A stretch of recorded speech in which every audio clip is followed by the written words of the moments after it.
So a few years ago, the running super shoe phenomenon exploded onto the scene with excitement, but of course, controversy at the same time. But roll forward a few years and they are much more readily available with lots of brands making them. Future versions have been created, meaning past versions have gone on sale. And that means that a lot of us now have these shoes in our rotation. But the thing is, a lot of us are not just racing in them, we're also training in them. So that leads me on to today's video. What is up, guys? Andy Forrest, the Dean Runner here. Welcome back to another video. And today we're talking all about if you guys should be training in running super shoes or not.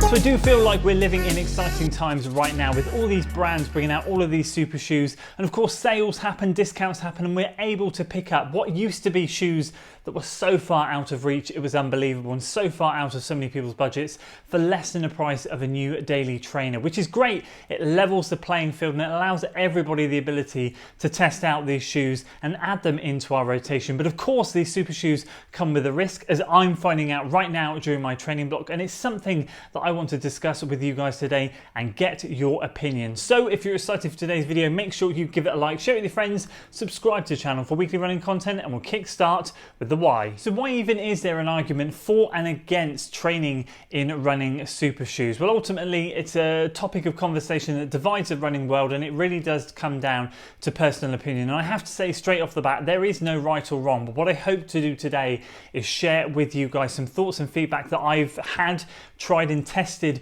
through previous training blocks where I've not used super shoes barely at all, to a training block now where I'm using them at least twice a week, and share my thoughts and feedback in and amongst the facts that have been put out there for us runners to digest. And hopefully you can go away and make your own informed decisions. And for the purpose of this video, when we're talking about super shoes, we're talking about shoes that have been created by companies specifically for the purpose of racing. Some example models might be the Nike's Next Percent, Alpha Fly, Asics Metaspeed Edge, Metaspeed Sky, Saucony Endorphin Pro, Adidas Adios Pro 3. You get the gist. Those are the racing shoes that we're pigeonholing and discussing today. And the argument that people have training for super shoes or training in super shoes that love to do it is mainly down to a couple of things. It tends to be down to efficiency and recovery. And of course there is a third thing, which is enjoyment. I love to train in super shoes. I do feel so cruisy when I'm running certain longer intervals or longer paces in them. It feels great. And obviously when you're feeling good, you're running good. And that's a big plus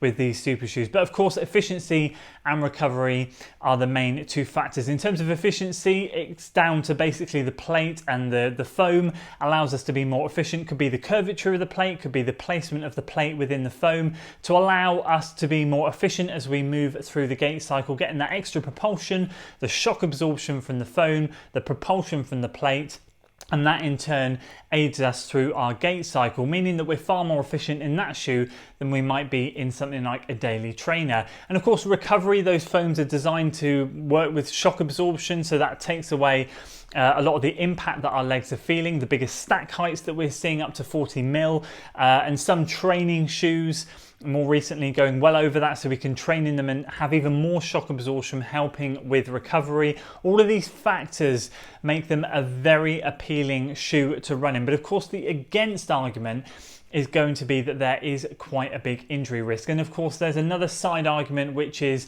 well, I like to save the super shoes for race days so that I feel like I'm running on rocket fuel. I get that argument and I love it when I don't train in them and I do lace them up on race day, and I do feel so much better running in race day. That gives you that adrenaline and that rush.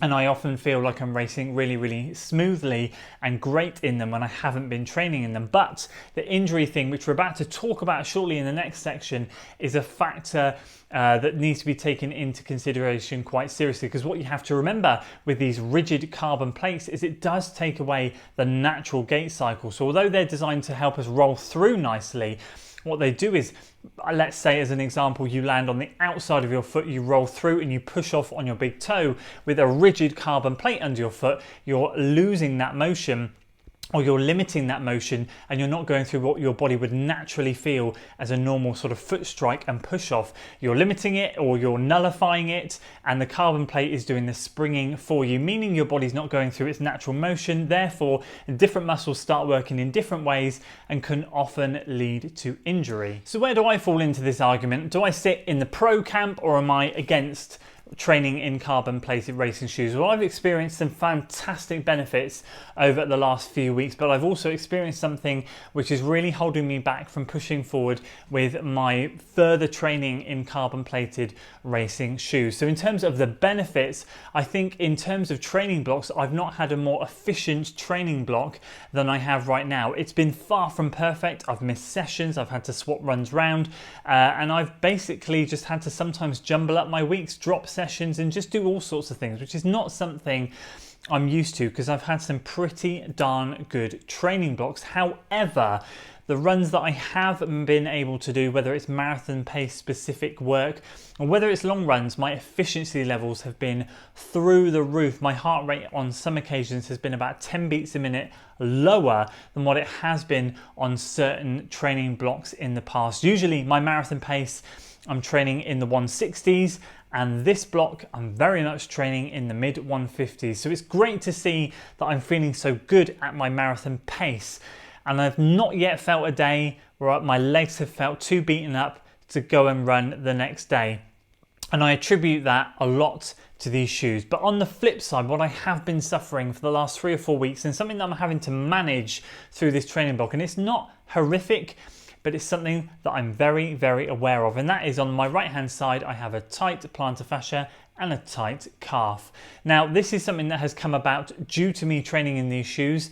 I know that because the issue started happening towards the end of some of the longer runs that I was doing in the carbon plated shoes, and now every time I wear a carbon plated shoe, it's aggravating that plantar fascia, meaning the calf then starts to get tight and lock up. It's not an injury as such, it's just my body saying to me, whoa, this is a little bit unnatural, we're not sure what's going on here, and you're kind of, like I've just described, taking away my natural gait cycle. We're having to use muscles that we're not normally used to using.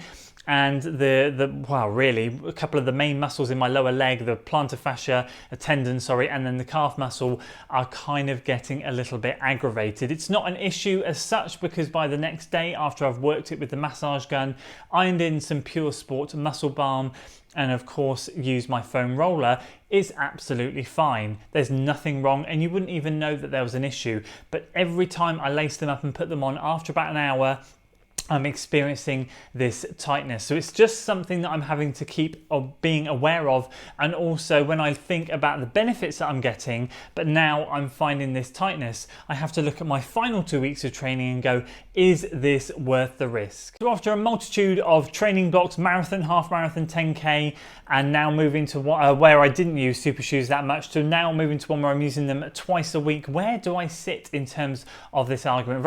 I very much used to sit in the other side, not against because I was anti it, but just because I like to save the zippiness and the zestiness of the carbon plated shoes for race day. I love to lace up and feel that difference, and I still do love that, and that is a massive perk of not using them during training. But this training block really has opened my eyes to what they can do in terms of efficiency and recovery, and making me hit some of the highest mileage I've ever hit, being the most efficient that I've ever been, and ultimately enjoying a lot of the training sessions, making the miles pass quickly. It's been great. I haven't yet really had what I would class as a bad session. Every long run that started bad has turned good. It's just been a real eye-opener. But I can't fully place myself over here, because I do feel that potential injury risk is something that will hang over a lot of people's heads. And for me, it might hang over my head more than others. Some people might not worry about it. Some people might worry about it so much. And it really does come down to not just personal opinion, but the way we're made up and the way our gait cycle is, how we roll through the gait cycle, and what these super shoes do to us and adapt our running style, because that then for some people might cause more issues than it would to others. I know plenty of people that don't have an issue, and I know a lot of people that can barely use them and just get away with them for one race and that's it. So I do really feel like I sit in the middle, and I hopefully feel like you guys are a little bit more aware that you can certainly train more efficiently, you can train more enjoyably, and you can train more effectively with carbon plated shoes, but also you have to be aware that it does come with that slight injury risk, and it is going to be something that is going to be so dependent on the individual. And I guess the only way to know is to try yourself. So if you're fancying using them a bit more, I really would recommend sprinkling them in maybe just once a week for starters for a few months before then going a little bit further and deeper in. But that's my thoughts on the topic of whether you guys should train in super shoes or not. I would of course love to hear your thoughts, because I know this video is going to get hopefully some really juicy comments and some good debates going. All's fair in love or more. Everybody's going to have an opinion. Nobody's right, nobody's wrong. Let's just remember that from the start. So let's keep things civil down there in the comments. But I just have to say, we're all individual. I'd love to hear where you stand on it. Do you train in carbon plated shoes and race in them? Or do you save the carbon plated shoes for race day? Or have you never run in them? Are you someone that's never gone down that road and you're not interested in trying them out at this moment in time? Let me know. Let's get that discussion going.